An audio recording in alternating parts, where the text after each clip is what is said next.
مش عارفه اقول لكم ايه الحقيقه، بس الواحد بتجيله عروض جواز كتيره قوي، زواج كتيره قوي، بس يعني ها بيسمع كلام، ما بيردش، بس الكومنت ده في البرايفت اللي لفت انتباهي. ما قدرتش بصراحه اسكت، يعني اخي الفاضل يعني اللي باعت عرض الزواج الجميل ده، اولا تشكر، وانك انت عايز تتجوزني فورا، كتر خيرك يا سيدي. ولكن انت انك انت تقولي انت ما يفرقش معاك جنسي ايه ولا عمري، أم، يعني ايه؟ مش فاهمه. لا دي مش فاهماه.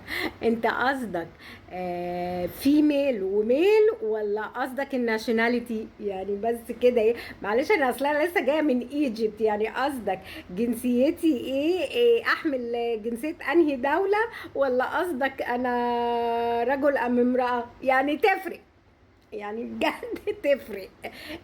مش عارفة انت قصدك ايه الحقيقة يعني. ولكن لو قصدك الاولانية كتر خيرك وشكرا وميرسي على الكومبليمون الجميل ده، ولو قصدك التانية اقول لك متشكرة برضو وميرسي على الشتيمة الجميلة دي برضو، يعني في كلا الاحوال شكرا.